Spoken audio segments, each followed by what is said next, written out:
മരണം തൊട്ടുമുൻപിൽ നിൽക്കുമ്പോഴും ക്യാമറയ്ക്ക് മുന്നിൽ ആവേശത്തോടെ ഡയലോഗുകൾ പറഞ്ഞ് വിസ്മയിപ്പിച്ച ഒരു മനുഷ്യനുണ്ടായിരുന്നു.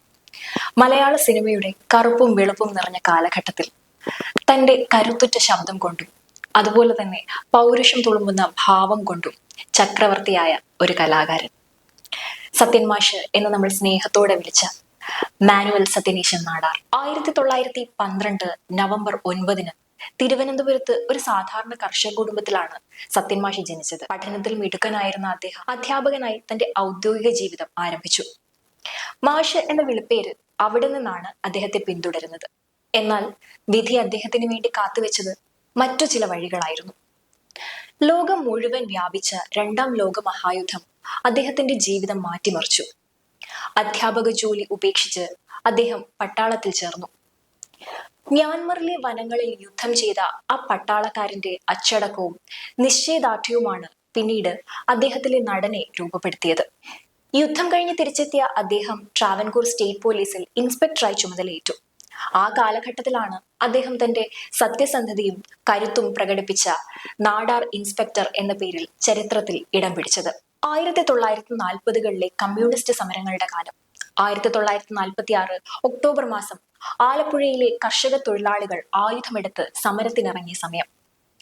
സർ സിപിയുടെ കീഴിലുള്ള തിരുവിതാംകൂർ പോലീസ് കമ്മ്യൂണിസ്റ്റുകാരെ ഒന്നടങ്കം ആക്രമിച്ചു കൊണ്ടിരിക്കുകയായിരുന്നു. അന്ന് ഒളിവിൽ കഴിഞ്ഞിരുന്ന കമ്മ്യൂണിസ്റ്റ് പാർട്ടി പ്രവർത്തകരെ കൊടുക്കാനും പല കേസുകളിലും പ്രതികളായ യൂണിയൻ നേതാക്കളെ പിടികൂടാനും സർക്കാർ ചുമതലപ്പെടുത്തിയത് ആലപ്പുഴ നോർത്ത് സ്റ്റേഷനിലെ എസ് എ ആയിരുന്ന നാടാർ ഇൻസ്പെക്ടറെ ആയിരുന്നു.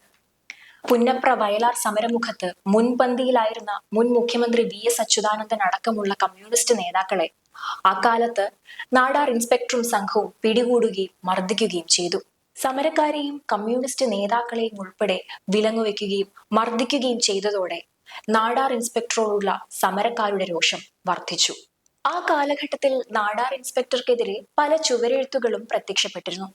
എന്നാൽ വർഷങ്ങൾക്ക് ശേഷം സമരകാലത്ത് ഒരു പോലീസുകാരൻ എന്ന നിലയിൽ താൻ നേതൃത്വം നൽകിയ അതിക്രമങ്ങളിൽ നാടാർക്ക് പശ്ചാത്താപമുണ്ടായിരുന്നു.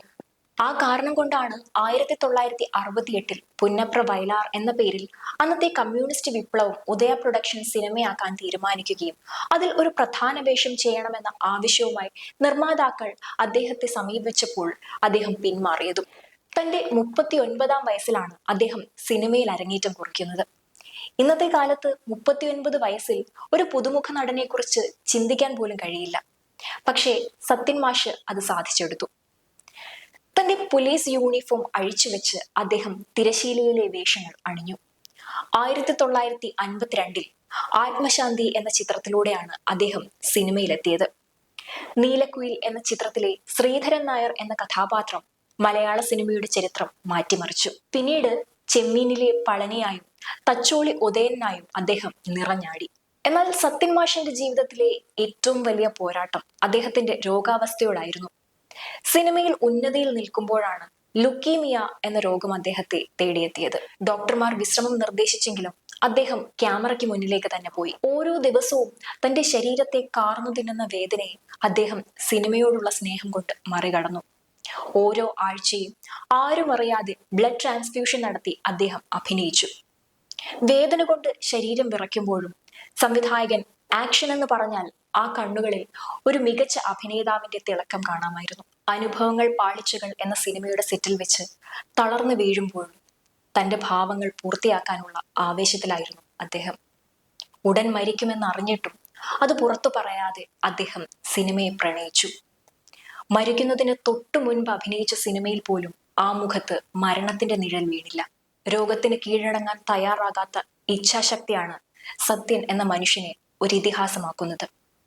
1971 ജൂൺ 15 തന്റെ 58ാം വയസ്സിൽ സത്യൻ മാഷ് വിട പറഞ്ഞെങ്കിലും അദ്ദേഹം അവതരിപ്പിച്ച കഥാപാത്രങ്ങളിലൂടെ ഇന്നും അദ്ദേഹം നമ്മളോടൊപ്പം ജീവിക്കുന്നു. ദാരിദ്ര്യത്തോടും സാഹചര്യങ്ങളോടും പൊരുതി ആഗ്രഹിച്ച ലക്ഷ്യത്തിലേക്ക് നടന്നു കയറിയ ഒരു പോരാളിയായിരുന്നു സത്യൻ മാഷ്.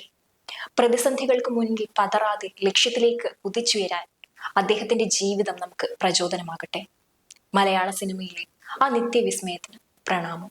സത്യൻ മാസ്റ്ററുടെ ഏത് സിനിമയാണ് നിങ്ങൾക്ക് ഏറ്റവും ഇഷ്ടം? താഴെ കമന്റ് ചെയ്യുക.